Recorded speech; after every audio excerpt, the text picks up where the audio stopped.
स्वामी श्री गोपाल महाराज की, समस्त गुरु परंपरा की जय। श्री गौरताय राधा भगवान की, ग्रंथराशि भागवतों की, समवेत भक्तवृंद की जय। साईगौर प्रेमानंद।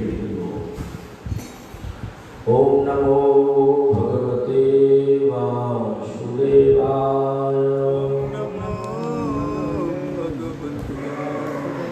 ओम नमो भगवते वासुदेवाय।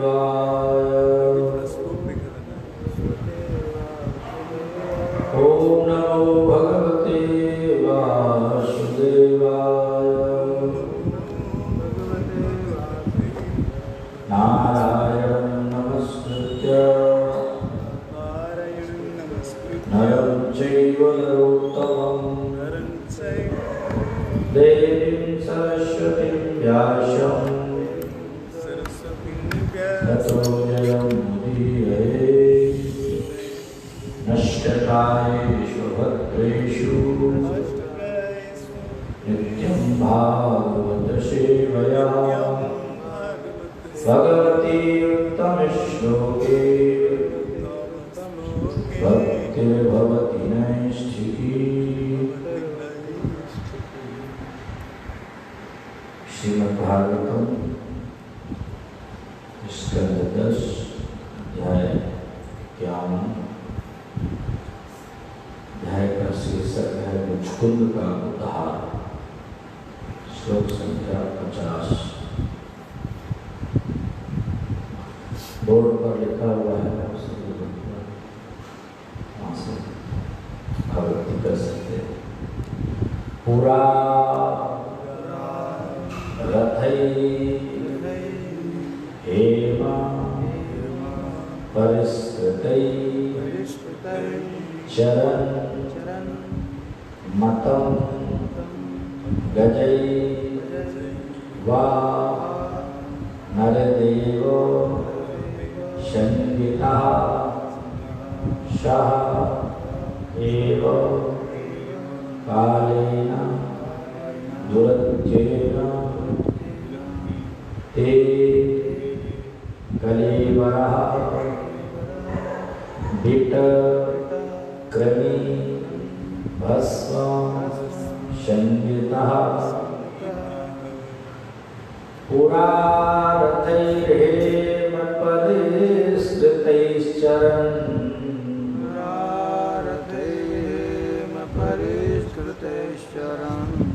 मतंगजैर्वा नरदेव संगीता।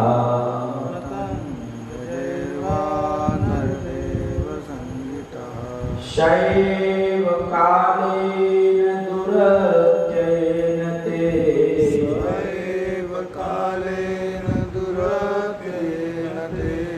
कलेवरो विक्रमिभस्म संगीता।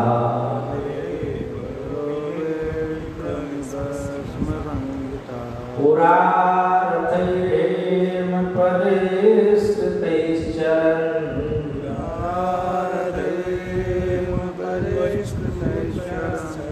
मतंगजैर्वा नरदेव संगीता।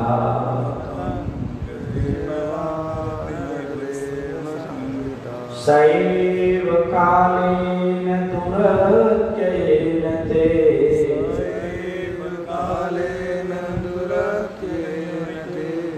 कलेवरो विक्रमिभस्म संगीता।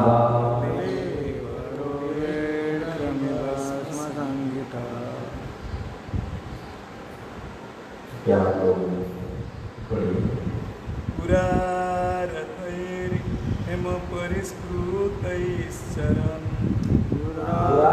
रथैर्हेम परिष्कृतैश्चरन्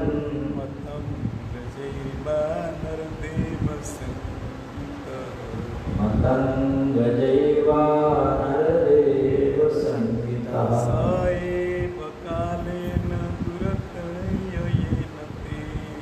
सैव कालेन दुरत्येन ते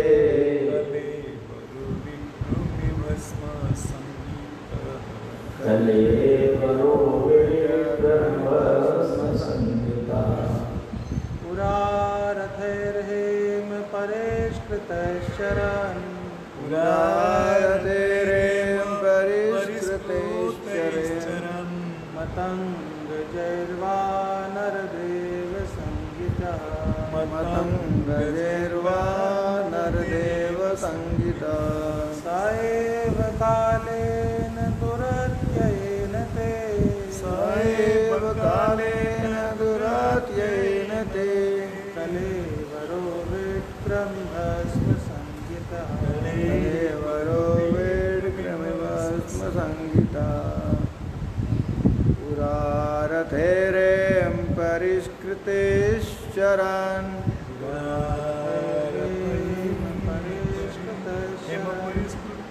मतङ्गजैर्वानरदेव संहितः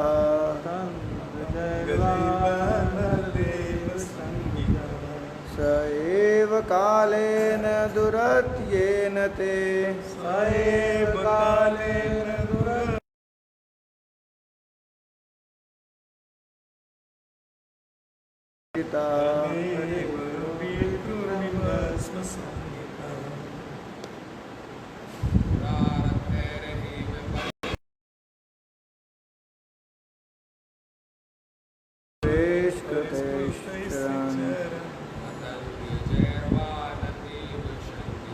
मतङ्गजैर्वानरदेव संहितः स एव कालेन दुरत्ययेन ते कलेवरो विक्रमिभस्म संहितः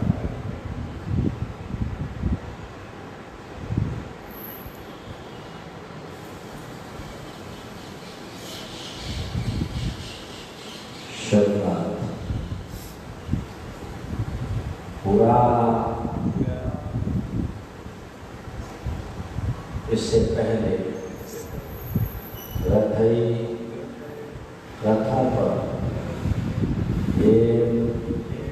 सोने से परिष्कृत सजाए चरण आरूढ़ होकर मतम भयानक गजई हाथियों पर वा अथवा नरदेव राजा संहितः नामक सह वह एव वही कालेन काल के द्वारा दुरत्ययेन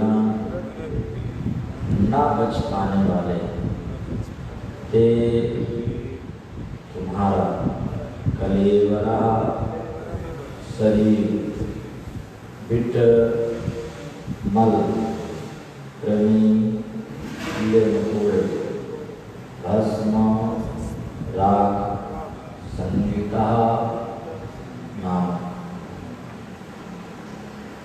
अनुवाद और तात्पर्य श्री प्रभुपाद जी के शिष्यों द्वारा श्री प्रभुपाद की श्लोक का अनुवाद इस प्रकार से है। जो शरीर पहले भयानक हाथियों या सोने से सजाए हुए रथों पर सवार होता है और राजा के नाम से जाना जाता है, वही बाद में आपकी अजेय काल शक्ति से मल कृमि या भस्म कहलाता है। तात्पर्य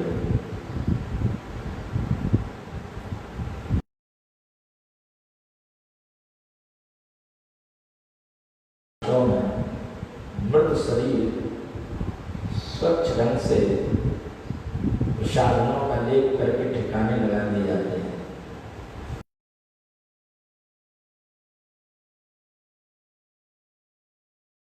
लोग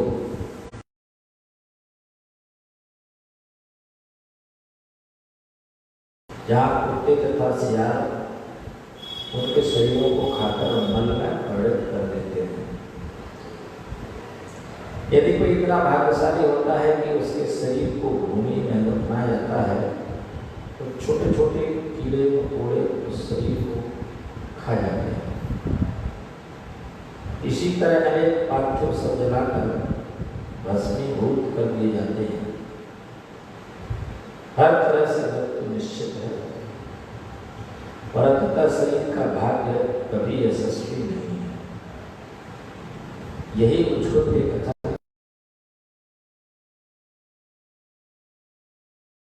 अभी राजा राजकुमार रूपवती रानी उच्च मध्य वर्ग कहलाता है। वह अंततो गत्वा मल कृमि तथा राख है। शिव श्रीधर स्वामी ने निम्नलिखित वैदिक वाक्य उद्धृत किया है।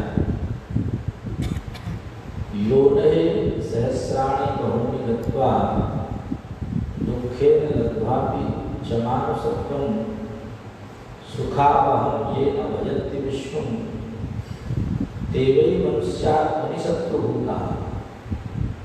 हजारों योनियों से गुजरते हुए तथा अत्यधिक संघर्ष करते हुए बद्धजीव अंत में मनुष्य रूप प्राप्त करते हैं। अतः वे मनुष्य तो अब भी उन विष्णु की पूजा नहीं करते जो उन्हें असली सुख प्रदान करने वाले हैं। वे निश्चित रूप से अपने आप के तथा मानवता के शत्रु बने।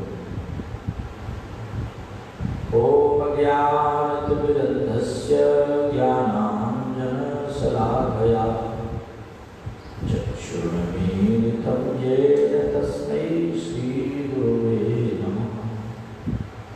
श्रीचैतन्यमनोभीष्टं स्थापितं येन भूतले स्वयं रूप कदा मह्यं ददाति स्वपदान्तिकम्।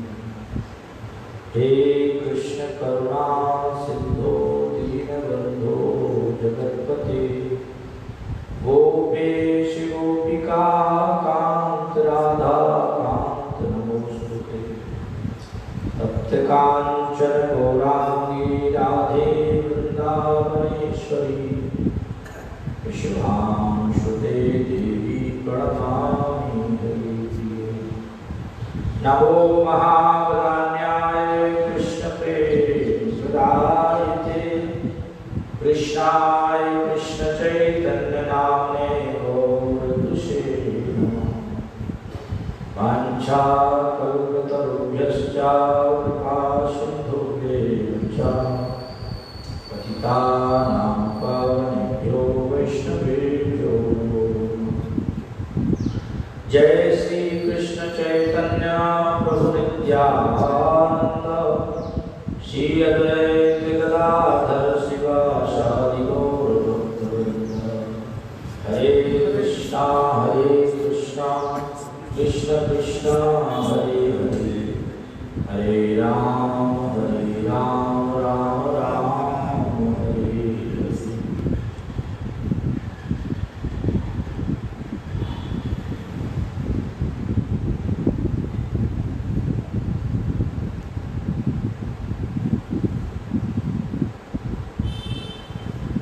काफी लंबे समय अंतराल बाद हम लोग पुनः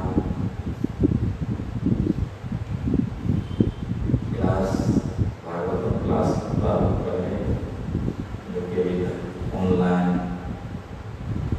जूम आदि के माध्यम से चलता है। लेकिन अभी जब मंदिर खुला होने पर बिठा करके बुलाया हो रहा है तो उसकी अनुमति नहीं थी सरकार के द्वारा। अभी तो अनुमति है कि सब लोग धार्मिक कोई कार्यक्रम कर सकते हैं, मिली परमिशन। आज पुनः हम लोग यहाँ पर भागवतम का मुझको महाराज के प्रसंग का श्रीमद् भागवत में हम लोग पठन कर रहे हैं, श्रवण कर रहे हैं। 51वें अध्याय का 50वां श्लोक है। मुझको जी के विषय में आप सुन ही चुके हैं। मुचकुंद जी गुफा में बहुत लंबी अवधि से लेते थे जब भगवान श्री कृष्ण कालियावन भगवान को पीछा कर रहा था, भगवान उसको धीरे धीरे भागते हुए उस जगह ले गए और भगवान ने पीताम्बर उड़ा दिया सोते हुए मुचकुंद महाराज को, और भगवान वहीं चुप रहे। और कालियावन ने कृष्ण समझ करके प्रहार किया मुचकुंद महाराज की बहुत चिरकाल से बहुत लंबी अवधि से जो निद्रा में थे देवताओं द्वारा प्रदान मिला था कि आप विश्राम के लिए उन्होंने मांगा था कि मैं विश्राम करना चाहता हूँ। तो लेकिन हमारी निद्रा में कोई बाधा नहीं डाले, तो प्रदान किया था कोई बाधा डालेगा तो आपकी दृष्टि पड़ते ही बस हो जाएगा। ऐसा ही हुआ, कालियावन पर दृष्टि पड़ते कालियावन बस हो गया। उसके बाद भगवान श्री कृष्ण मुचकुंद महाराज के सम्मुख प्रकट होते हैं। भगवान जब प्रकट होते हैं पहले मुचकुंद ही पूछते हैं भगवान से,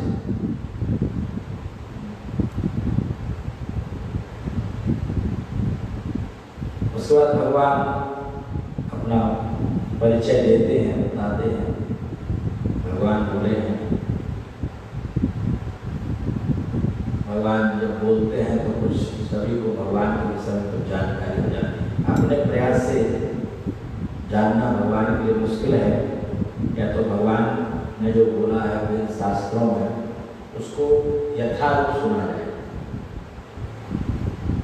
अथवा भगवान ही बोले, जैसे भगवान भगवत गीता वाणी है, भगवान बोले हैं। अन्य जगह भी भगवान बोले हैं तो उनको शास्त्रों में रखा गया है। भगवान के विषय में अपने से कल्पनाएं नहीं करना चाहिए, क्योंकि भगवान को प्रकृति में फंसे हुए व्यक्ति को ये जानना संभव नहीं है। प्रकृति के परे है भगवान, इसलिए भगवान ही जब बताते हैं तो भगवान जब बोले तो पहली बार मुझको जी को बोले थे कि जन्म कर्माभिधानानि सन्ति मेघ सहस्रशः न शक्यन्ते अनुसंख्यातुम् अनंत त्वान्मया भी। यह संभव। और उसके बाद भगवान ने कहा, हे मित्र, मैं हजारों जन्म ले चुका हूँ। परिचय जानना, भगवान से परिचय जानना चाहे भगवान ने कहा कि वैसे तो मैं, ये भी भगवान के विषय में जानकारी होनी चाहिए। जैसे भगवान ने ये बात अर्जुन को भी बोली है। अर्जुन ने जब कहा कि आपने कहा कि सूर्य को ज्ञान दिया था, ये कैसे समझ में आपका जन्म हमारे सामने हुआ है, हम तो एक समान होते हैं। तो भगवान ने क्या कहा, बहुनी में यतीतानि जन्मानि पहुँचाने। भगवान के विषय में ऐसी जानकारी होने पर भगवान के विषय में कुछ ज्ञान समझ पड़ेगा, वरना भगवान को सामान्य मनुष्य मानते रहेंगे तो भगवान के प्रति कोई शरणागति का भाव नहीं आएगा, भगवान की दिव्यता को नहीं जान पाएंगे। जैसे भगवान ने भगवद गीता में कहा है कि मूढ़ लोग हैं वो मुझे सामान्य मनुष्य मानते हैं, अब जानती मूढ़ा मानसिक करना। ज्यादातर लोगों को भगवान के समय यही धारणा हो जाती है कि भगवान भी यदि है कोई तो हमारी तरह मनुष्य रूपी धारण किए, उसी में कोई विशिष्ट शक्ति आ गया हो, इसलिए हमेशा कुछ विशिष्ट शक्ति से युक्त व्यक्ति को लोग भगवान नहीं करते, जबकि वो विशिष्ट शक्ति अकेली सिद्ध नहीं कर देती भगवान। जैसे कभी जादूगर लोग ऐसे करते हैं और एक फूल दिखा देते हैं तो विशिष्ट शक्ति आती है। कोई चमत्कार कर देते हैं। इतनी जानकारी से लोग कहाँ फंस जाते हैं कि जो भी चमत्कारिक व्यक्ति हो भगवान, और ऐसा लोगों में बहुत। तो भगवान के विषय में ये तत्वता जानकारी नहीं, कुछ चमत्कार किसी के शरीर में आ गए तो भगवान हो गए, बल्कि ऐसा समझ होना चाहिए कि कुछ चमत्कारिक शक्ति जो है वो सब भगवान की दी गई है।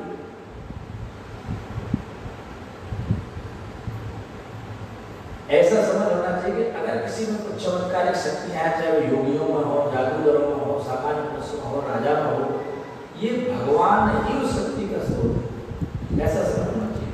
ना कि कुछ चमत्कारिक शक्तियां आने से कोई व्यक्ति भगवान हो। सामान्य ले लेते हैं कि भगवान ऐश्वर्यवान व्यक्ति को भगवान कहेंगे, इतना अर्थ नहीं है भगवान का। अगर इतना ही अर्थ लेना है तो पाराशर ऋषि की व्याख्या को समझना पड़ेगा, जिनके अंदर अनंत ऐश्वर्य, अनंत तो किसी में होता नहीं, अनंत नहीं होता ना। अगर कोई धनवान है तो अनंत धनवान नहीं, अगर कोई सुंदर है तो अनंत सुंदर नहीं, कोई सीमा ही ना हो, उससे सुंदर दूसरा व्यक्ति हो जाता है। कोई धनवान है तो उसका कंपटीशन दूसरा व्यक्ति धनवान हो जाता है, कोई बलशाली है तो उससे बड़ा हो जाता है। तो यदि आपको भगवान शब्द की यही परिभाषा लेनी है तो फिर जो कहा गया है कि अनंत ऐश्वर्य से युक्त होना चाहिए, उसमें कोई फिट नहीं बैठता है, ना देवता फिट बैठते हैं, ना कोई योगी ऋषि मुनि, कोई फिट बैठते ही नहीं है। राजा महाराजा धनवान व्यक्ति को छोड़ो, इसलिए लोग भगवान के विषय में तत्वता नहीं आ पाए। यदि भगवान के विषय में जानना है तो भगवान ही जो जानकारी दी है वही ग्रहण करनी चाहिए। ऐसे भगवान भगवद गीता में अर्जुन से कहे, बहुनी में गति कानी जन्मानी कवचार्जुन धान्य हम वेद सर्वाणी नात्म वेद। अनेकों जन्म होते, भगवान का अनेकों अवतार होते, भगवान के प्राकट्य को भी जन्म कहा जाता है, लेकिन उसको सामान्य मनुष्य जैसा जन्म अजन्मा ही जन्म लेते हैं। कई बार लोग भगवान के ऊपर तर्क करते हुए देखा है।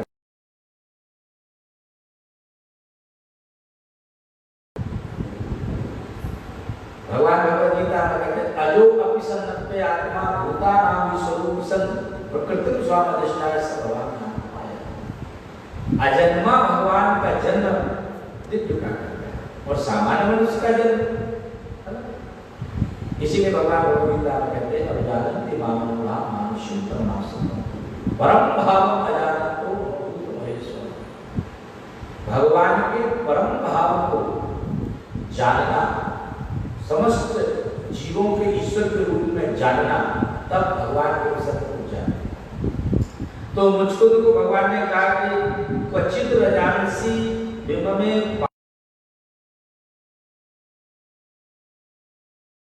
कर्माविधानानि नमे जन्मानि करिचित। यह संभव है कोई व्यक्ति पृथ्वी पर धूल कणों की गणना कई जन्मों में कर ले, किंतु मेरे पूर्व कर्मों, नामों तथा जन्मों की गणना कोई भी नहीं कर सकता। ऐसा भगवान के साथ लोगों को समझ है। भगवान ने कहा कि हजारों जन्म है, तो मैं इस जन्म, भगवान इस जन्म का भी परिचय देते हैं, अभी मैं कौन हूं। ऐसे मेरे हजारों जन्म ले चुका हूं, हजारों नाम धारण कर रहा हूं, मेरे जन्म कर्म नाम अनंत है, यहां तक कि मैं भी उनकी गणना नहीं कर सकता। इतनी बड़ी बात भगवान ने, यही बात सुन करके कह दिया जाता है जैसे राम न सकहे नाम गुणगाई। भगवान के नाम का गुणगान की महिमा भगवान भी वर्णन करें तो वो अनंत रहती है। आ जाता है अनंत काल से, अनंत शेष, अनंत मुखों से, और भगवान की महिमा गुणगान कर रहे लेकिन वही अनंत ही रहती है, तो अनंत है। और भगवान ने अपने जानकारी और दी के काल त्रयोपन्नानि जन्म कर्माणि में अनुक्रमंतो नैवान्तम गच्छन्ति परमश। हे राजन, बड़े से बड़े ऋषि मेरे उन जन्मों और कर्मों की गणना करते रहते हैं जो काल की तीनों अवस्थाओं में घटित होते हैं, किंतु वे कभी उसका अंत नहीं पाते। ऐसा भगवान के अनुसार में समझ होना कब संभव है? जब हम भगवान के विषय में सुने, फिर भगवान ने कहा कि चलो वर्तमान परिचय दो। आपने पूछा कि मुझे तो समझ में नहीं आ रहा, भगवान ही हो तो भगवान को परिचय देते। फिर भी मैं अनुवाद करता हूं, फिर भी हे मित्र, मैं अपने इस वर्तमान जन्म नाम कर्म के विषय में तुम्हें बतलाऊंगा, मुझको तो योग करेगा। भगवान का वार्तालाप बड़े प्रेम श्रद्धा से श्रवण करना चाहिए।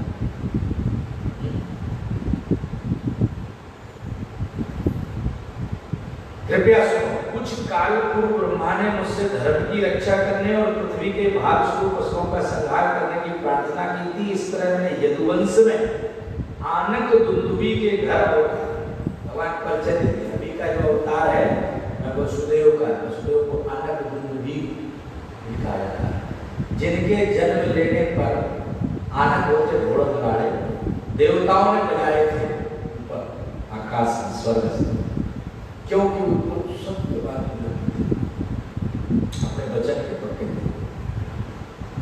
तो देवताओं को सब पता होता है, तो बड़े घोड़ लगाड़े बजाए थे आनंद। और चूंकि मैं वसुदेव का पुत्र हूँ इसलिए लोग मुझे वासुदेव कहते हैं। तो आपने परिचय दिया ना, मैं वासुदेव भगवान का परिचय। भगवान का नाम वासुदेव क्यों है? ये भगवान ने अपने मुख से कहा वसुदेव का पुत्र होने का। कुछ लोग वासुदेव का एक व्याकरणिक शाब्दिक अर्थ भी बताते हैं कि वसुदेव एक शुद्ध सत्व की अवस्था है। वसुदेव शुद्ध सत्व की अवस्था है, वो तो ठीक है, इसलिए वासुदेव है। लेकिन यहाँ भगवान कह रहे हैं वसुदेव का पुत्र हूँ इसलिए वासुदेव। कुछ लोगों को ये बात ज्यादा कहते हैं कि वसुदेव का पुत्र रूप में कृष्ण है, वही नहीं तो भगवान तो भगवान है, लेकिन वसुदेव पुत्र भी भगवान, वसुदेव पुत्र के रूप में ही भगवान है प्रकट हुए। जिन भगवान को वासुदेव कहा जाता है, जो शुद्ध विशुद्ध सत्व की अवस्था में है, वासुदेव अवस्था जिसे कहते हैं, वही भगवान श्री कृष्ण। और भगवान ने यह भी परिचय दे दिया कि मैंने ही काले नेमी का वध किया था, जो अब कंस बनाता है। और अभी जो है कंस का भी वध कर दिया। कंस के वध के पश्चात भी लीला चल रही है। कंस वध से ही तो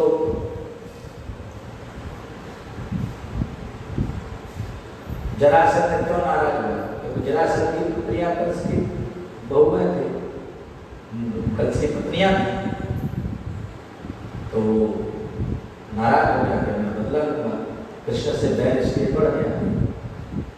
तो फिर कंस का वध का भगवान करे, मैंने कालनेमी का वध किया जो कंस रूप में फिर से जन्मा था, और मैंने ही प्रलंब तथा पुण्यात्मा अन्य लोगों के अन्य शत्रुओं का भी संहार किया।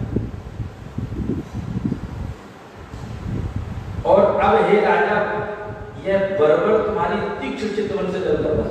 बर्बर मतलब कालनेमी, जो यवन, काली यवन, कालनेमी नहीं, कालनेमी तो दूसरे जन्म का था, काली यवन। अभी एक बर्बर का अब कभी कभी भगवान खुद मारते, कभी दूसरे से। इसको नहीं मारेंगे, मार सकते थे, लेकिन कुछ और भी भगवान का प्रयोजन होता है। कभी कभी भगवान डायरेक्ट नहीं मारते।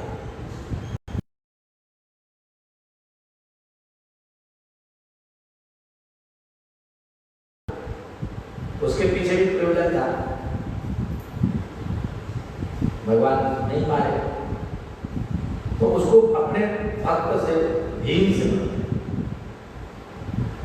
तो जरूरी नहीं कि भगवान किसी को नहीं मार रहा है डायरेक्ट तो भगवान मार नहीं सकते, ऐसा नहीं सोचना। देखो उसका प्रयोजन है, किससे क्या करवाना, भगवान की दिव्य लीलाएं समझ में नहीं आती।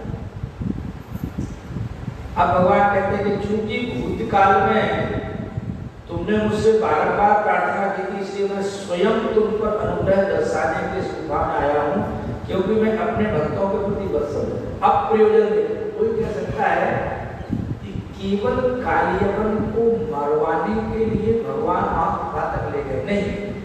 असली प्रयोजन क्या है? जैसे भगवान के इस संसार में प्रकट होने का जो प्रयोजन है, वो केवल शत्रुओं को मारना, तो किसी भी तरीके से मारा जा सकता है।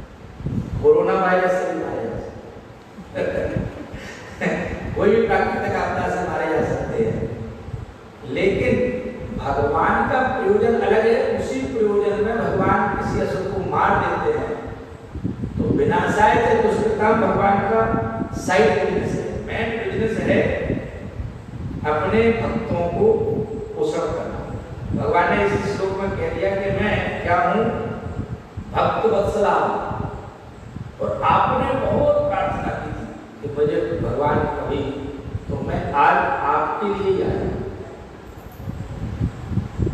तात्पर्य में लिखा है कि इस श्लोक से स्पष्ट है कि मुझको तो भगवान के भक्त थे, उन्होंने भगवान का सानिध्य पाने के लिए प्रार्थना की थी और अब श्री कृष्ण ने उनकी इस प्रार्थना को स्वीकार किया। यानी मुझको तो महान भक्त थे, इसलिए मुझको भी कथा भागवत में। सामान्य व्यक्तियों की समझ से ये परे है कि रोज भागवत कथा सुनने की क्या जरूरत है। अब पितृपक्ष आ गया तो कुछ लोग अपने पितरों को उद्धार के लिए कथा करा लेंगे, कभी कभी कोई और प्रयोजन से करा लेते हैं, बोली थी, मान्यता दी थी। तो सामान्य अनुष्ठानिक जो भागवतम है वो उसका जो फल है तो वो वैसे ही जिस उद्देश्य से कराया गया वो फल मिल गया। भागवत अनेक प्रकार के फल देने वाले, लेकिन भक्तों के लिए कार्य है कि नित्यम भागवत से हम लोग जब भागवत का क्लास करते हैं तो प्रत्येक बोला जाता है कि श्लोक वो भागवत का ही श्लोक है। उसमें कहा गया है कि नष्ट प्रायेषु अभद्रेषु नित्यम भागवत सेवया। भागवत कथा कहने के पहले ये बात कही गई है, भागवत सुनने वालों को ये बात पता चल जानी चाहिए। अब भागवत सुन ली पूरी और ये पता नहीं चला कि भागवत से सारे जीवन के सारे अमंगल, सारे अभद्र नष्ट हो जाएंगे और क्या होगा। नित्य भागवत सेवन करने से भगवती उत्तम श्लोक भक्ति भवती नष्टि। उत्तम श्लोक भगवान में नष्टि भक्ति होगी। बहुत से लोग कथा सुनिए और इस लोग से उनको ये श्रद्धा नहीं हो कि नित्य भागवत सेवन करना चाहिए अपने सारे जीवन के अभद्र अमंगल सारी बाधाएं दूर करने के लिए। अनेक प्रकार के जीवन में अमंगल है, अभद्र है, और भगवान श्री कृष्ण में उत्तम श्लोक, इनका उत्तम श्लोकों से उद्गार किया जाता है, इसलिए भगवान का एक नाम उत्तम श्लोक। उनमें नैष्ठिक भक्ति हो जाएगी। तो जिनको भागवत सुनने के बाद ये समझ में नहीं आया कि अपने जीवन के अवध नष्ट करना है और भगवान भक्ति करनी है, तो वो क्यों नित्य भागवत सेवन करें? वो नहीं करेंगे, लेकिन भक्तों को समझ में आया, इसलिए भक्त नित्य भागवत का सेवन करते हैं। सामान्य व्यक्ति नहीं करता, वो कहता हो गई प्रकृति होगी, देखी जाएगी, अगली बार जब कहीं भागवत बैठेगी तो घर में भी नित्य सेवन करना चाहिए। कोई विशेष आयोजन है तो ठीक है, लेकिन नित्य भागवत का सेवन करना है, तब हमारी भगवान में नैष्ठिक भक्ति होगी। और बिना भागवत का सेवन किए तो संसार में नैष्ठिक भक्ति बनी रहेगी, घर में, परिवार में, धन में, पुत्र में, मोह में, नाशवान वस्तुओं में, और उनको जीवन में समझ में भी नहीं आएगा। भागवत सुनने से जीवन का प्रयोजन भी समझ में आएगा। भागवत में इस तरह के प्रश्न है जो आपके ज्ञान को भी बढ़ाएंगे। भागवत आपके अंदर का सारा अज्ञान नष्ट कर देगा, मोह। भागवत की महिमा में कहा गया है कि यह जो भागवत है इस समस्त प्रकार के अज्ञान को नष्ट कर देता है। ऐसा दीपक है जो अंदर प्रज्वलित होगा तो सारे अज्ञान के अंधकार को दूर कर देगा। और न शोक मोह भयापा, संसार में लोग शोक ग्रस्त है, संसार में लोग शोक होता है, बीता हुआ पर जो दुख होता है, बीती बात पर दुख को शोक कहते हैं। वर्तमान में जो दुख हो रहा है, जो बातें घटित हो रही हैं, ऐसा नहीं हो, वैसा नहीं हो, ऐसा हो रहा है, वैसा हो रहा है, तो क्या है, मोह है। और भय होता है कि ऐसा नहीं हो, कोरोना हमें को पकड़ ले। एक उदाहरण दे, भविष्य की आशंका, बाजार जाएंगे, कुछ करेंगे, मंदिर जाएंगे, ऐसा हो, फैला होगा, एक ये भय व्याप्त है, ऐसा हमारा ऐसा नहीं हो कि हमारा व्यापार पूरा घाटे में हो जाए, ऐसा नहीं हो कि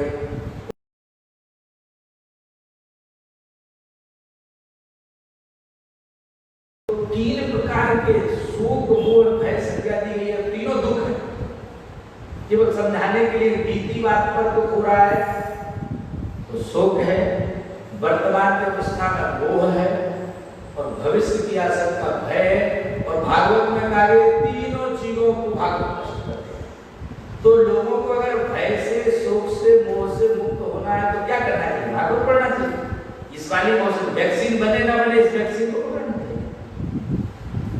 और भक्त लोग तो पकड़े रहते हैं क्योंकि इससे सारा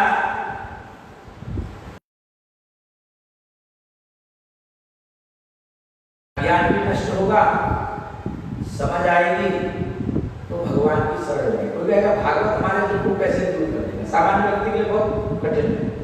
बोले महाराज तो भागवत पढ़े कोई और कुछ नहीं करे हो जाएगा?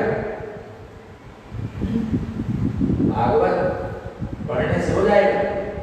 कभी कभी लोग हैं साथ आप साधु महात्माओं की तरह बस करता कीर्तन करते रहेंगे सब दूर हो जाएगा? हो जाएगा। क्योंकि वास्तविकता में हृदय में जो शोक मोह भय वही तो हमें दुखी करता है। धन का अभाव आपको दुख दे रहा है। अगर आपका भगवान की शरणागति हो जाए तो धन का अभाव भी आपको दुख नहीं देगा। अगर आपको बीमारी है, अगर आपको मृत्यु का भय, आप तो ये भागवत शुरुआत भागवत का सबसे बड़ा प्रसिद्धि है कि मृत्यु का भय किसको था? परीक्षित महाराज। सब लोग जानते, सब कथाएं सुने थे, लेकिन किसी को जो है कोई उसे शिक्षा नहीं देता। परीक्षित महाराज का बहुत प्रसिद्ध प्रश्न है कि एक मरणासन व्यक्ति उसका क्या कर्तव्य, उसे क्या करना चाहिए? यही से भागवत शुरू, भागवत का प्रश्न। तो परीक्षित महाराज ने क्या किया? परीक्षित महाराज के पास तो धन का अभाव नहीं था, चक्रवर्ती सम्राट थे, कोई बीमारी भी उस समय नहीं लगी थी, कोरोना वायरस नहीं फैला था। लेकिन फिर भी वायरस फैले ना फैले, मृत्यु तो सबकी होनी है। और उनका जो प्रश्न था वो अकेले के लिए नहीं था, उनको तो चलो श्राप लगा था, पता चल गया था कि 7 दिन बाद मृत्यु होगी। कौन सा सर्प बसेगा? तक्षक से मृत्यु होगी। तो मृत्यु तो सभी की होगी। तो मृत्यु जिनकी होनी है उस व्यक्ति को क्या करना चाहिए? तो इस जगत में सारे लोगों की मृत्यु होनी है, मृत्यु लोग है, कौन बचेगा? 7 दिन में हो, चाहे 7 साल में, चाहे 70 साल में, 100 साल में मृत्यु होनी। तो सभी को क्या करना चाहिए? सभी को भागवत का आश्रय लेना चाहिए। जैसे परीक्षित महाराज को कहा गया उसको क्या करना चाहिए? भगवान का शरण लेना चाहिए, भगवान के शरण में श्रवण करना चाहिए। तो लोग अनेक प्रकार से संसार में भयभीत रहते हैं, शोक मोह भय से व्याप्त रहते हैं, लेकिन भागवत का शरण नहीं लेते। भागवत का शरण लेने का मतलब है कि समस्त प्रकार का अज्ञान, अज्ञान क्या है? व्यक्ति सबसे अधिक इस अज्ञान में है देह से। अभी उसी देह के बारे में हम महाराज बोल रहे हैं, हम वहां पर आएंगे श्लोक पर कि भागवत बोले तो भागवत सुनेंगे तो क्या ज्ञान हो जाएगा? जब आप भागवत सुनेंगे ना तो भागवत सुनने में आपको समस्त प्रकार की अज्ञानजनक बातें हैं, जो धारणाएं हैं, आप इससे मुक्त होंगे। जैसे देह के विषय में लोग कहे देह बड़ी सुंदर है, सब कुछ है। आज मुझको महाराज क्या बोल रहे हैं? जो देह है मुझको तुम्हारा इसीलिए वैसा उदाहरण देने को, एक राजा थे, सोने के रथ पर चलते होंगे और बढ़िया बड़े बड़े हाथियों पर सवार होते राजा। और वो हाथी कैसे होते हैं? मतंग हाथी भी जो मतवाले हाथी, ऐसे नहीं कि जो गली में टन खड़े घूमते हैं, भाई पैसा बांधने के लिए भिखारी सूखे से घूम रहे हैं। कभी जब लोग रथ यात्रा बुलाना पड़ता होता है, हाथी देख करके लगता है कि लड़ता नहीं है, कुछ गड्ढा पड़ा हुआ पेट में, घाव है, उसमें फिर भी पैसा मांग रहा है। ऐसे नहीं, पतंग जहा पतंग में बड़े मतवाले बढ़िया से सुंदर हाथी सजे हुए, ऐसे हाथियों से पुरस्कृत रथों पर सवार, और जिनका नाम भी मिल गया राजा नरदेव संहिता। सामान्य व्यक्ति तो सामान्य रहता, राजा तो कोई भी बनता ना, लेकिन राजा भी बन गया। इसलिए राजा का उदाहरण दे रहे कि 17 लक्ष्य होता है मिलेनियर बनने का। नाम आ गया हमारा सबसे बड़ी लिस्ट में, इतना बड़ा घर हो, लोग भक्तों चर्चा करते जनरल नॉलेज अपना बढ़ाते हैं, बोले पता है अंबानी का घर कितने मंजिल हैं, और उनके ऊपर प्लेन भी उतर सकता है, घर पर ऐसा व्यवस्था सब कुछ, ऐसा बहुत बड़े बड़े लोग हैं। तो राजा उनका नरदेव संहिता, लेकिन स्थिति क्या होगी? सएव कालेन दुरत्तेन ते, वे लोग, संस्कृत वे लोग क्या हुआ? दुरत्ते काल से, दुरत्त का मतलब होता है जिसका कोई उपाय नहीं, होना ही है, काल आपको नष्ट करेगा ही करेगा, कुछ भी करो, चाहे राजा हो आप, चाहे सामान्य। मुझको महाराज कहते हैं कले बड़ा, उनके शरीरों का क्या हाल है? सबके शरीरों का है, केवल राजा संज्ञा मिल गई, फिर भी क्या होती है शरीर की गति? विटक्रमी भस्म संहिता, बड़ी प्रसिद्ध बात है, ये समझ में आ जाना चाहिए। भागवत पढ़ोगे सुनोगे तो ये बहुत सी बातें समझ। कभी लोग चर्चा करते हैं, धन कमाने में लगे हुए लोग, घर गृहस्थी में फंसे हुए लोग, संसार के भोग विलासों में जो कभी 5-6 महीने से बंद है अभी, नहीं, बार बार रोज शराब पीने जाने वाला व्यक्ति, वैश्यालय जाने वाला व्यक्ति, सिनेमा करना हुआ व्यक्ति, और जिस प्रकार के प्रपंच में संसार में फंसा हुआ व्यक्ति, तो कभी विचार करता है कि शरीर की गति क्या है? इस शरीर की गति के कृमि विट भस्म तीन नाम दिए गए। क्या होता है सब लोग जानते हैं। रूपा जी जैसे से तो अमेरिका का उदाहरण दिया है कि अमेरिका वाले क्या करते हैं, शरीर को बढ़िया लेप करके रखते हैं, बढ़िया ऐसा केमिकल ऐसा वो सब डाल करके रखते हैं, लेकिन सामान्य रूप से आप देखते हैं कि अंततः शरीर की गति होती क्या है। तीनों शब्दों को समझने का प्रयास करो। कृमि मानी होता है कीड़े कीटाणु। अगर इस शरीर का सभी धर्मों में देखा जाए 3 प्रकार से इस शरीर को किया जाता है। शरीर या तो भूमि में दफनाया जाता है, ठीक, कुछ ऐसा नहीं, सभी धर्मों में है, चाहे वो सनातन धर्म हो, हिंदू धर्म हो, अथवा ईसाई हो, अथवा इस्लाम हो, कोई भी हो, या तो पृथ्वी में गाड़ा जाए, दफनाया जाए,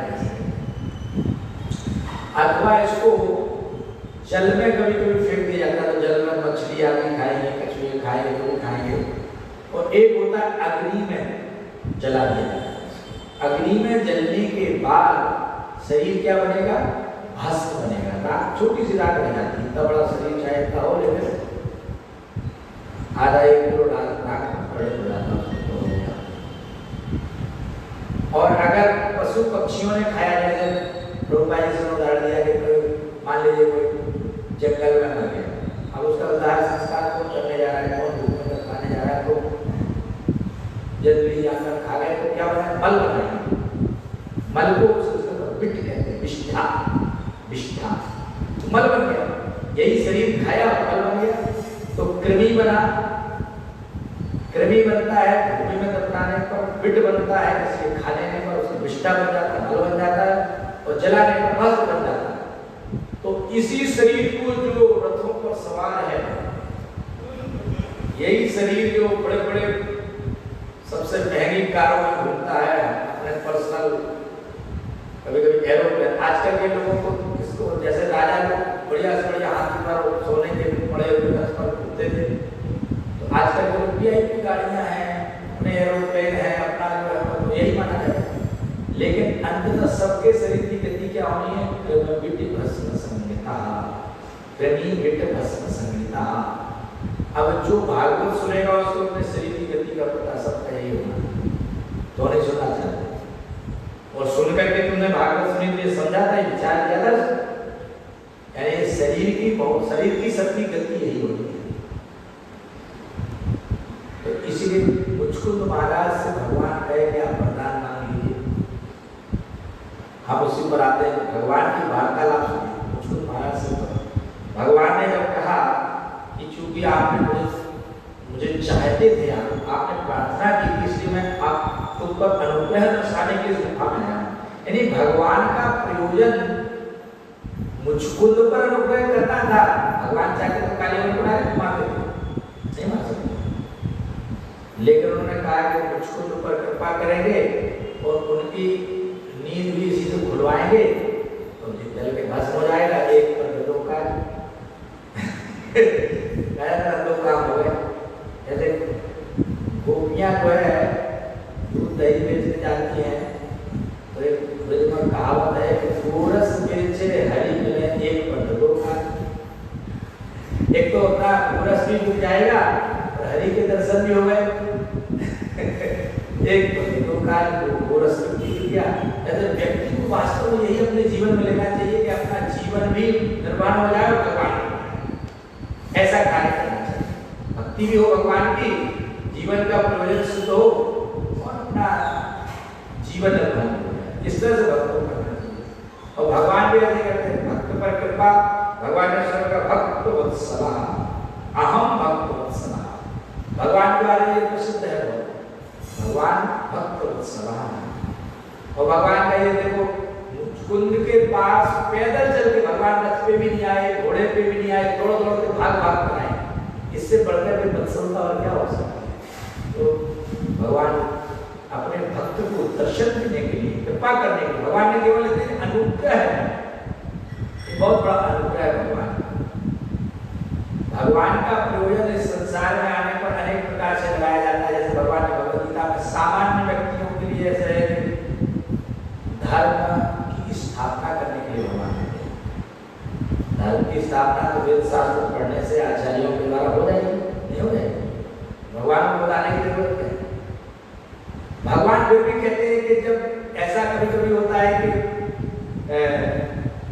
इतने पावरफुल असुर होते हैं कि वो जो है अपने बल से धर्म को नष्ट करने का प्रयास करते हैं, तो फिर हम धर्म संस्थापना के लिए आते हैं। लेकिन भक्तों आचार्य धर्म संस्थापना क्या है, ये भगवान के आने पर जो भगवान अपना भक्तों से जो व्यवहार करते हैं, प्रेम करते हैं, लीलाएं करते हैं, ये वास्तविक धर्म संस्थापना। ये आने पर ही होगा, भगवान के आने पर ये लीला होगी। और भगवान के आने पर ये लीलाएं हैं, ये लीलाएं भक्तों के लिए गुणगान करने के लिए एक आनंद का अवसर है। कुंती महारानी ने जब प्रार्थना की भगवान से, तो अनेक कहा कि आपके आने का एक कारण शास्त्र बताते हैं, सब लोग बताते हैं, लेकिन मैं वास्तविक कारण बताऊं। वास्तविक कारण ये है कि संसार में तो लोग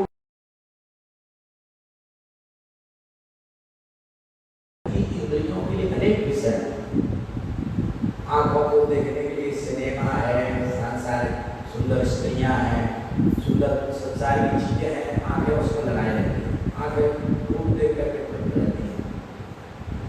कान को सुनने के लिए बहुत सारे विषय है, स्त्री पुरुष की प्रेम में वार्तालाप है, संगीत, सिनेमा, ये सब गाना क्या है, ये कानों का एक विषय है। अपनी प्रशंसा सुनना, ये सब इन्हीं में सांसारिक लोग लगे रहते हैं।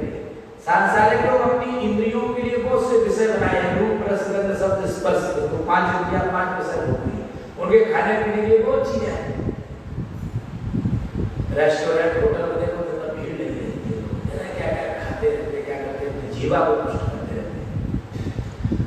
तो जीवा को रस चाहिए, आंखों को रूप चाहिए, नासिका को गंध चाहिए, सुंदर सुंदर सेंट लगाएंगे, ये करेंगे, फूल सूंघेंगे,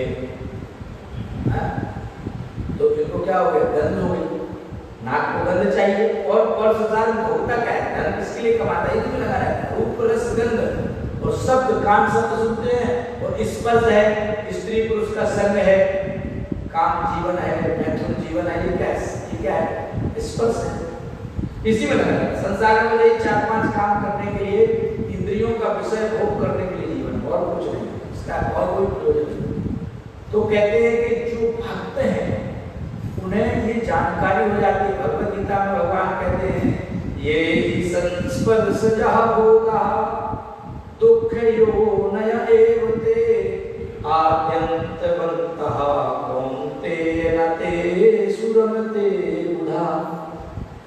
भगवान ने भगवद गीता में कहा है कि जो स्पर्शज भोग है यही संस्पर्श जहाँ होगा।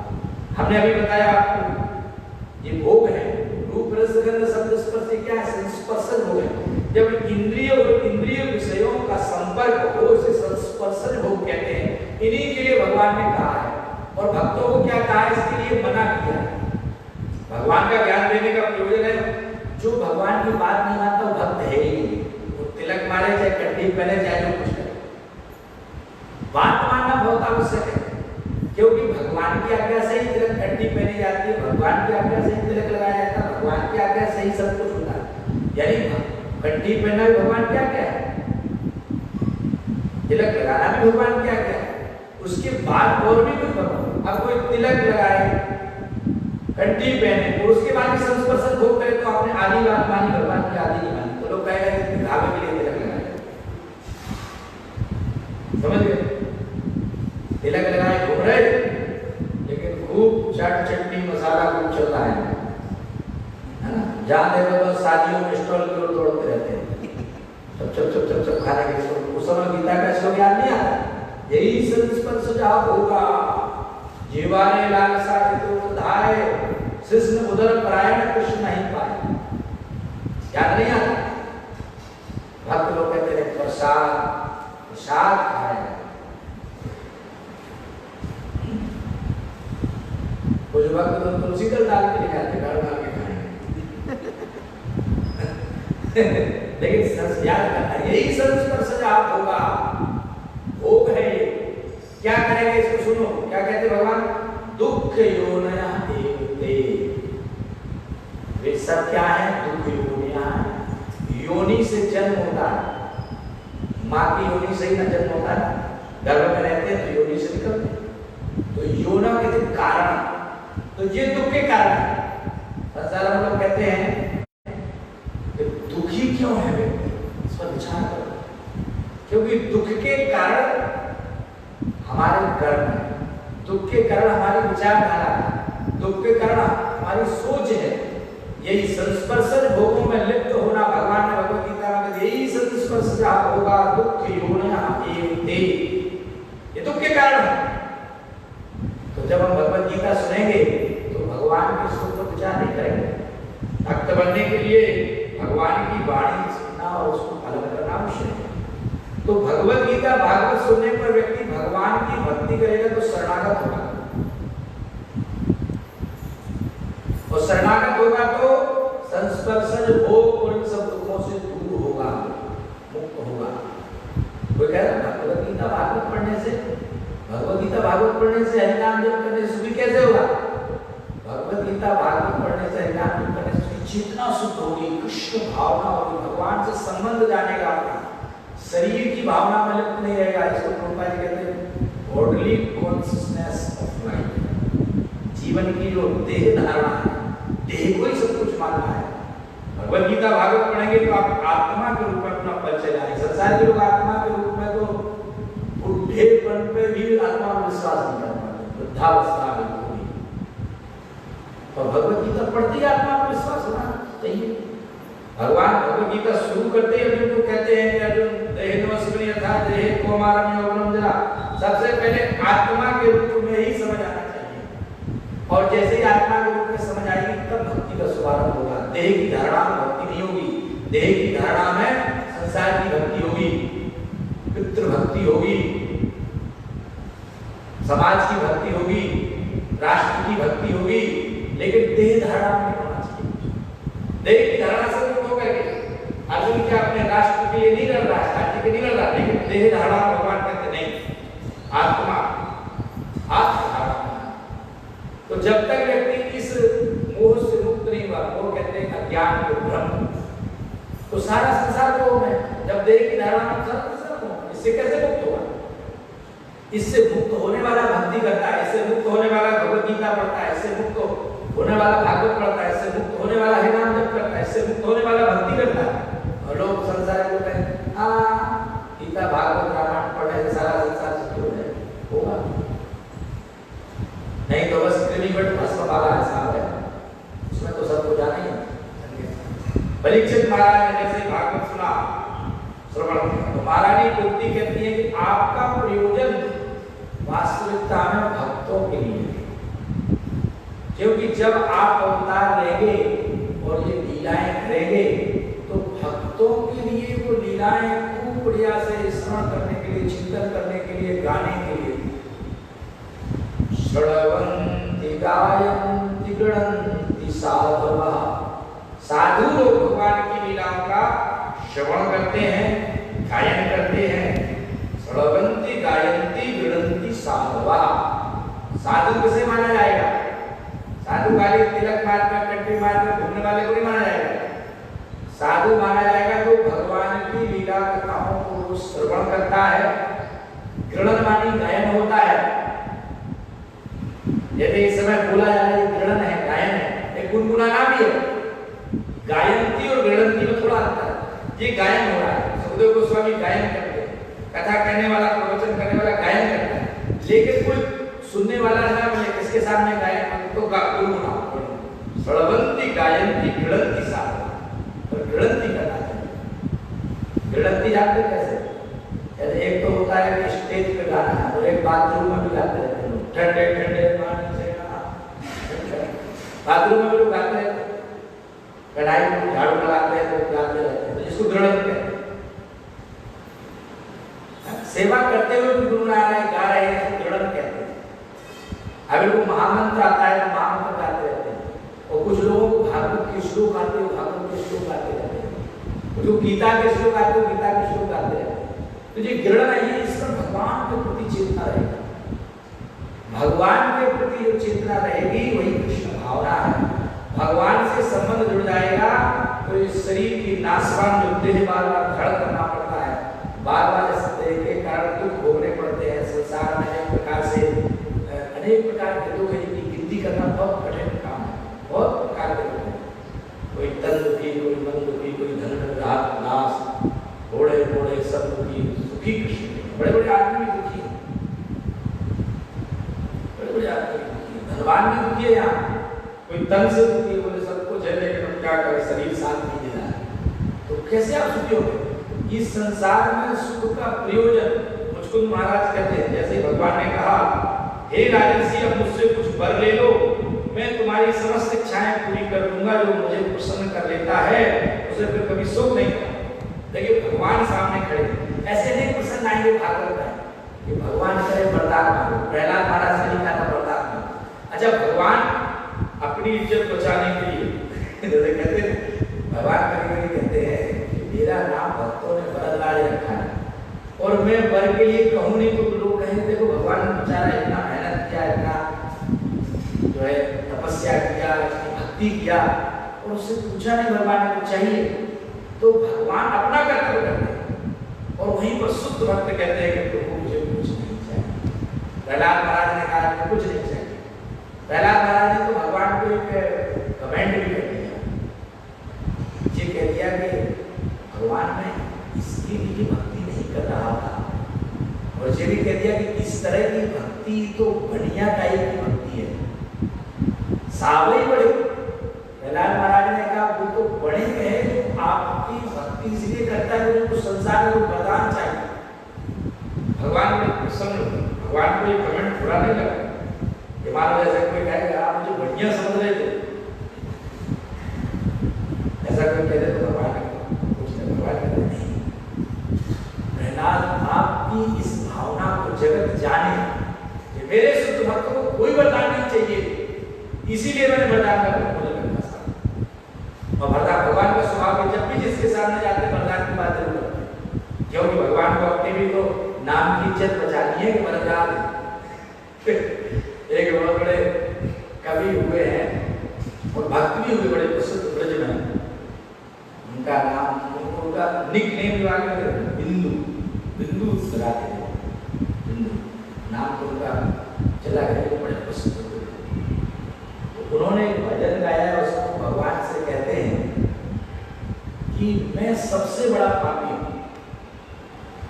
और सबसे बड़े पाप हर आप कहा जाता है कि और पापों को कोई चिड़िया चुराए, कोई मछली चुराए, कोई ये पूजा करे वो पूजा करे, पाप दूर होते किसी देवता की शरण में हो जाता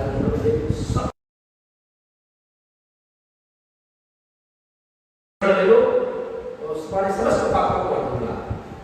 तो उन्होंने भजन में कहा है मैं नामी पाप की हूँ और नामी पाप हर तुम हो। दोनों फेमस है इस मामले में। मेरी फेमस ये है कि जैसे जगाई बनाई फेमस थे ना, कौन सा ऐसा पाप नहीं था जो नहीं किया, लेकिन महाप्रभु फेमस थे कि मैं सबसे बड़ा पाप हर हूं और भगवान ने अपनी लीला प्रकट भी कर दिया।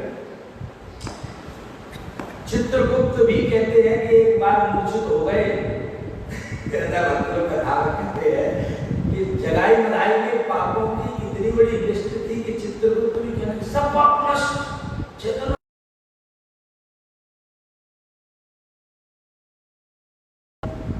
तार साक्षी जगाई बनाई पापी तापी जतो छीलो हरि नामे उद्धार लो तार साक्षी जगाई बनाई। चेतन महाप्रभु की शरण में जाने से सब पाप नष्ट। तो भगवान है नामी पाप है कि नहीं, आप विश्वास करते थे? तो उन्होंने यही बात कही मैं नामी पाप की हूँ और नामी पाप हर तुम हो, ये लज्जा दोनों नामों की बचा लोगे तो क्या होगा, अगर चरणों की सेवा में लगा लोगे तो क्या होगा, दशा मुझ दीन की भगवन संभालोगे तो क्या होगा। बड़ा अच्छा भजन है, शरणागति का भाव जैसे हमारे आचार्य लोग गाए हैं, ऐसे हिंदी के कवियों में बड़ा अच्छा शरणागति का भाव है। ये बड़े प्रसिद्ध है, बड़े शरणागति के भाव भक्त लोग गाते हैं, इनकी भावना देखी उन्होंने बड़ी अच्छी चीजें कही। और अपने ये कहा कि आप हमारे पाप की बात करोगे, मैं बड़ा पापी हूँ, अरे और भी लोग पापी प्रसिद्ध हुए। हमारे मेरा फर्स्ट नंबर नहीं, मैं आपके सामने प्रपोजल लग रहा हूँ, भगवान जी कहे अरे छोटा मोटा पापी को बता देता हूँ, तुमने बड़े बड़े पाप करे आपको मैं कैसे तार दूंगा, बहुत पहले तार चुके हैं आप। हमने सुना है पूरे शास्त्रों में लिखा भरत पड़ा अजा मिलगी धगड़ी का जिस दया गंगा में तारे। सुनिए अजा में कितना बड़ा पापी, ऐसा कोई पाप नहीं था जो नहीं किया। अजा मिलगी धगड़ी का जिस दया गंगा में तारे हैं, उसी में बिंदु सा पापी मिला लोगे तो क्या। जब आपकी दया गंगा बह ही रही है और उसमें बड़े बड़े पापी कर गए हैं, तो हमको बिंदु जैसे पॉइंट के मतलब अपने नाम को कह रहे हो बिंदु, मतलब इसलिए नहीं कह रहे मैं छोटा हूँ, मतलब बिंदु पापी मेरे जैसा पापी ये नहीं कह रहे। और दूसरा भाव बिंदु नाम है, बिंदु छोटा सा काया था, उसी में बिंदु सा पापी, उस गंगा में हम भी बह जाएंगे। कहते क्या है, मुझे चरणों की सेवा, मैं दीन हूं, भक्तों को दीन बनना पड़ेगा, दीनहीन भावना को सीखना पड़ेगा, अहंकार त्यागना पड़ेगा। जैसे कुंती महारानी अपनी प्रार्थना में कहती है कि भगवान उन लोगों को आपकी कृपा नहीं मिल पाती जो बहुत मद में रहते हैं। कौन सा मद है? मद कितनी चीजों का होता है, जन्म ऐश्वर्य सुत श्री एतमान मनापुमान। जन्म का एक घमंड होता है, मेरा तो ऊंची जात में जन्म हुआ है, ये घमंड पैदा करता है जन्म। और धन ऐश्वर्य हो, ऐश्वर्य भी करता है। छोटे मोटे लोग तो ये क्या करेंगे, मंगे लोग भजन ही करेंगे और मैं तो पैसे वाला हूँ, सरल है, मैं तो लोगों को दान देता हूँ। जन्म ऐश्वर्य और श्रुत मानी होता है ज्ञान, ज्ञान का भी बहुत घमंड होता है। ये तो बिना पढ़े लिखे आ गए, देखो IITian है,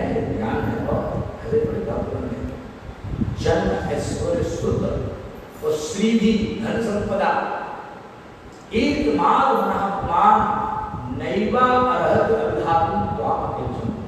भगवान लोग कभी भी योग्य नहीं है आपकी कृपा के, वो समझ नहीं सकते आपको। आप तो अकिंचनों के गोचर हैं।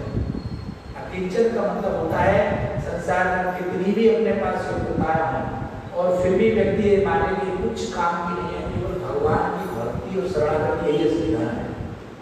ऐसा भाव होना चाहिए। ऐसा भाव जब भक्तों की संगति करने से, हरिनाम करने से, भक्तों की कृपा से, भगवान की कृपा से जब बन जाए तब भगवान की कृपा मिलती। तो आप तो भक्तों को ये भी सब बताना है, ये भी सब गीता भागवत पढ़ने से, भक्ति करने से ये सब भाव अपने अंदर लाने पड़ेंगे। सेवा करने तो होना पड़ेगा, तब जाकर के ये माद एक माद महात्मान जाएंगे। ऐसे नहीं है, बहुत अनर्थ है जीवन में, बहुत समस्याएं, भौतिक जीवन में बहुत अनंत कालों से जी रहे हैं, कर रहे हैं।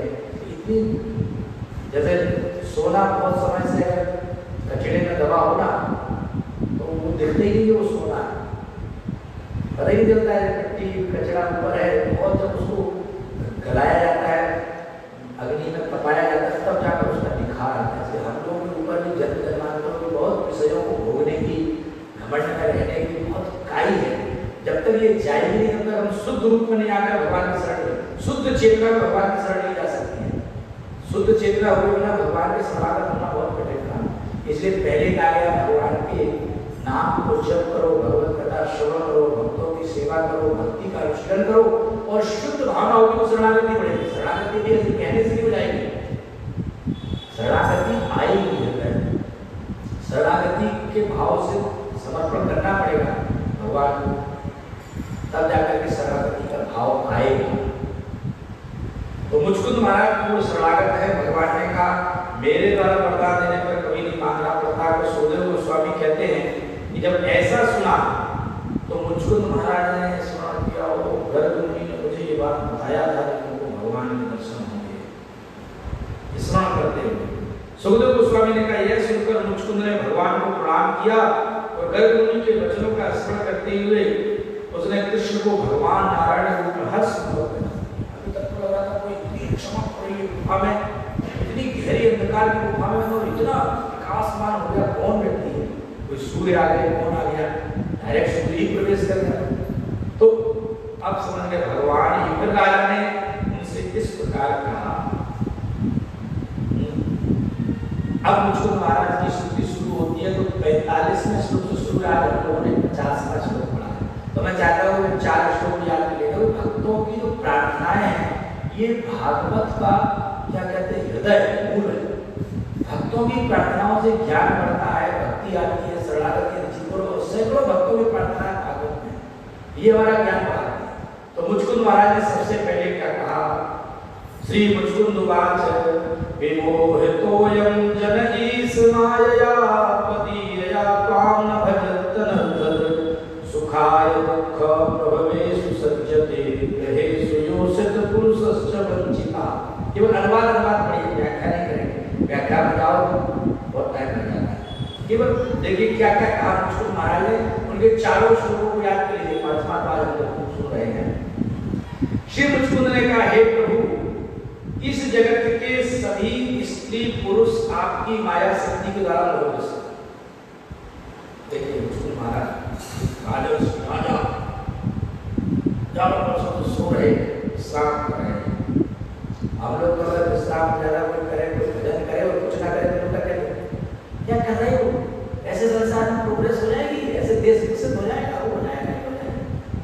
लेकिन मुझकुंद महाराज को बहुत राज्य भोग सब कर लिया, बस केवल भगवान की स्मृति में रहना। संसार में लोग बिल्कुल आराम नहीं करने देते, नहीं लगे रहो बुढ़ापे में लगे रहो। तो कहते हैं कि हे प्रभु, इस जगत के सभी स्त्री पुरुष आपकी माया शक्ति द्वारा मोहग्रस्त है, वे अपने असली लाभ से अनभिज्ञ है। ये संसार असली लाभ नहीं जानता। जैसे प्रहलाद महाराज कहते हैं कि नाते विदु स्वार्गति भी विष्णु दुरात्यागे भैरव।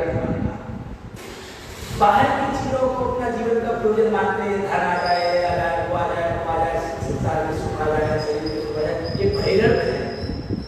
अंतः अर्थ है आत्मा का कल्याण, वास्तविक सुख मिलना। ये संसार के लोग अपना प्रयोजन नहीं समझ पाते हैं। इसीलिए मुझकुंद महाराज कह रहे हैं अपने असली नाम से अनभिज्ञ रहकर आपको ना पूछकर, जो भगवान की भक्ति नहीं करता सारा संसार मूर्ख है। भगवान के भजन करने वालों के अलावा सारा संसार मूर्ख है। वैज्ञानिक मूर्ख है, धर्म कमाने में विकास होने वाले लोग मूर्ख है, सभी लोग मूर्ख है। ये सब करते हुए भगवान का भजन करें तो ये नहीं करते हैं, भजन नहीं करते और उससे भटकाते नहीं हैं लोग। इतना अधिक भौतिकतावाद का ज्ञान देंगे कि लोग बस उसी को सब कुछ मानेंगे, यही करेंगे, भगवान को पूजा। भगवान को ना पूछकर अपने कष्टों के मूल स्वरूप पारिवारिक मामलों में फंसकर सुख की तलाश करते हैं, फंसा देते हैं लोग, खुद अपने आप को फंसा देते हैं। पारिवारिक मामलों में फंसा हुआ व्यक्ति वो है जो परिवार में फंसा भजन नहीं कर रहा। मुझको महाराज क्या पारिवारिक नहीं थे, प्रहलाद महाराज तो बाद में विवाह करके छोटे से बच्चे थे तब बाद विवाह नहीं किए। और वो कह रहे थे कि ग्रह में फंसना तब है, ग्रह में रहकर भी भगवान का भजन करना गृहस्थी फंसना नहीं है। लेकिन केवल गृहस्थी भोग के लिए तो वो क्या है, वो ग्रह पे दी। इसलिए पारिवारिक मामलों में फंसाकर सुख की तलाश करते हैं। वो लोग अपने आप को ठगते हैं, चीटेड माया के द्वारा चीटित किए जाते।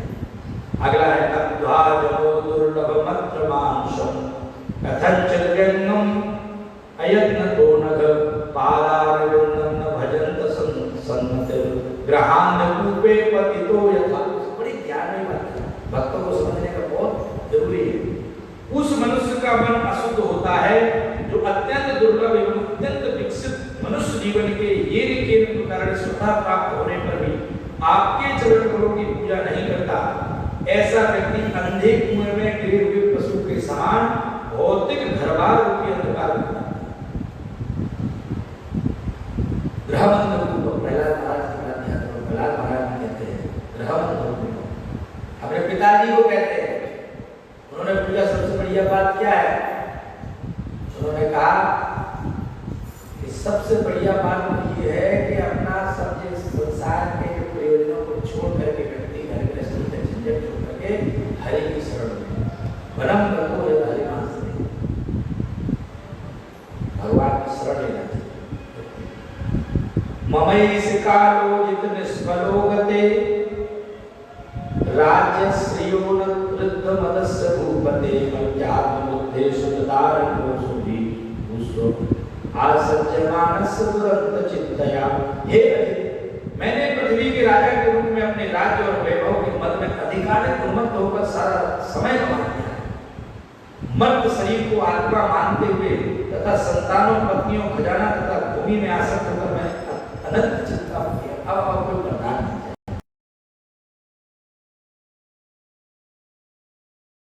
बहुत राज्य हो गया, बहुत सब कुछ कर लिया, चिंता के सिवा कुछ नहीं है। कले वरेस्मिन् घटकुट सन्निभे निरूढ़मानो नरदेव विद्याम् व्रतो रथे शास्त्र पदार्थनीक पे गाम परिणस्वा गणयन् सुम सुदुर्मदा। अत्यंत गर्वित होकर मैंने अपने को शरीर मान लिया था जो घड़े या दीवार जैसी भौतिक वस्तु है। अपने को मनुष्यों में देवता समझकर मैंने अपने साथियों, हाथियों, अश्वारोहियों, पैदलों, सैनिकों तथा सेनापतियों से घिरकर और अपने प्रवंचित दल के कारण आपकी अवमानना करते हुए पृथ्वी का पर्यटन किया। अपने किए पर सीधे तो समय पूरा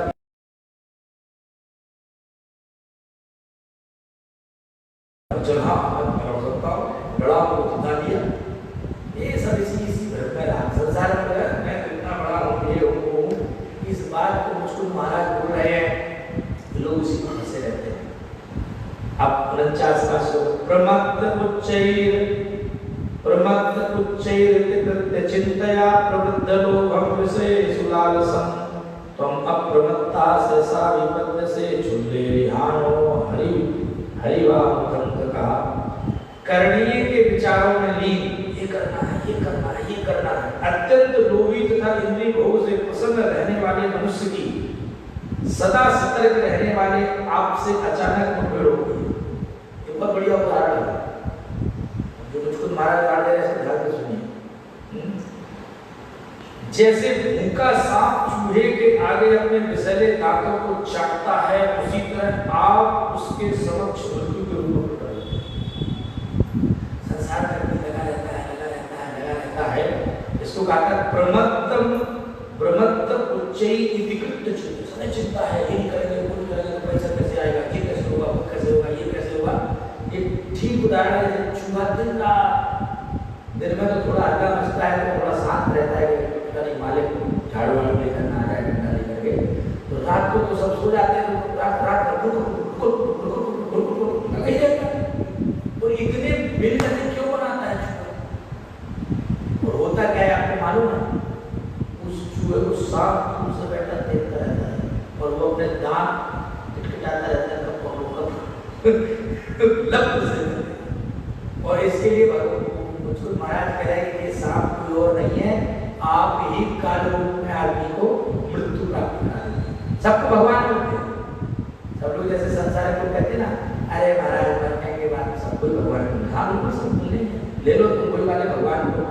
मृत्यु के रूप में बार बार भगवान आपको आने में मिल रहे, लेकिन उन भगवान से आपका जन्म मृत्यु का चक्र हो रहा है। जब तक आप भगवान की शरण नहीं लेंगे, गढ़ नहीं करेंगे, तब तक आपका जो है भला नहीं होने वाला है। रूप में हर बार मिल रहे भगवान, काल रूप में मिल रहे हैं, सबको मिलते हैं।